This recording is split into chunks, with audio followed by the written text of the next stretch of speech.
മിന്നൽ പ്രളയത്തിലും മഴക്കെടുതിയിലും ഉത്തരേന്ത്യൻ സംസ്ഥാനങ്ങളിൽ ദുരിത ജീവിതമാണ് ഇപ്പോഴും. ഹിമാചലിൽ മരണം 22 എന്നാണ് റിപ്പോർട്ടുകൾ. ദുരന്തബാധിത മേഖലകളിൽ സൈന്യത്തിന്റെ തെരച്ചിൽ ഇപ്പോഴും പുരോഗമിക്കുന്നുണ്ട്. ഹിമാചൽ പ്രദേശിലും ഉത്തരാഖണ്ഡിലും ഓറഞ്ച് അലർട്ട് പ്രഖ്യാപിച്ചു. മേഘവിസ്ഫോടനത്തെ തുടർന്നുണ്ടായ മിന്നൽ പ്രളയത്തിൽ ഉത്തരാഖണ്ഡിലും ഹിമാചൽ പ്രദേശിലുമാണ് ഇത്തവണ നാശനഷ്ടങ്ങൾ ഏറെയുണ്ടായത്.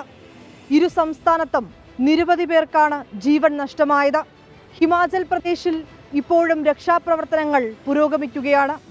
ഹിമാചൽ പ്രദേശിൽ മേഘവിസ്ഫോടനത്തെ തുടർന്നുണ്ടായ മിന്നൽ പ്രളയത്തിൽ മരണം 22ആയി. ബുധനാഴ്ച രാത്രി ശ്രീഗഡിലുണ്ടായ മേഘവിസ്ഫോടനത്തിൽ നിരവധി പേരെ കാണാതായി. 13 പേർ മരിച്ചതായും റിപ്പോർട്ടുണ്ട്. പ്രളയബാധിത മേഖലകളിൽ സൈന്യത്തിന്റെ രക്ഷാപ്രവർത്തനം പുരോഗമിക്കുകയാണ്.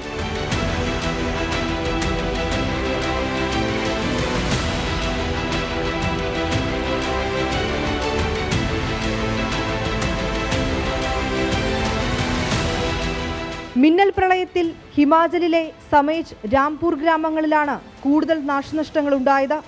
നിരവധി വീടുകൾക്ക് കേടുപാടുകൾ സംഭവിച്ചു. ഷിംലയിലും കുളുവിലും കാൻഗ്രയിലുമായി 100ഓളം റോഡുകൾ അടച്ചു. കനത്ത മഴയ്ക്ക് സാധ്യതയുള്ളതിനാൽ ഹിമാചൽ പ്രദേശിലെ വിവിധ മേഖലകളിൽ ജാഗ്രതാ നിർദ്ദേശം നൽകി. ശക്തമായ മഴ ഉത്തരാഖണ്ഡിലെ വിവിധ പ്രദേശങ്ങളെയും ബാധിച്ചു. ഉത്തരാഖണ്ഡിലും ഹിമാചലിലും ഓറഞ്ച് അലേർട്ടാണ്. അസമിലും ഉത്തർപ്രദേശിലും മഴ കനത്തതോടെ താഴ്ന്ന പ്രദേശങ്ങൾ വെള്ളക്കെട്ടിലായി.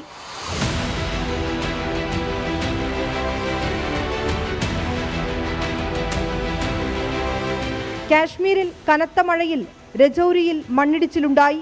ഗംഗ, യമുന നദികളിൽ ജലനിരപ്പ് അപകടനിലയ്ക്കും മുകളിലാണ്. ഉത്തരേന്ത്യൻ സംസ്ഥാനങ്ങളിൽ ശനിയാഴ്ച വരെ ശക്തമായ മഴയുണ്ടാകുമെന്നാണ് കാലാവസ്ഥാ നിരീക്ഷണ കേന്ദ്രത്തിന്റെ മുന്നറിയിപ്പ്. ഡൽഹിയിൽ ഇന്ന് യെല്ലോ അലേർട്ടാണ്. നദീതീരങ്ങൾക്ക് സമീപം താമസിക്കുന്നവർ ജാഗ്രത പാലിക്കണമെന്നും നിർദ്ദേശമുണ്ട്. ക്യാമറാമാൻ ജോഗേഷ് സിംഗിനൊപ്പം വിനീത VG 24 ഡൽഹി.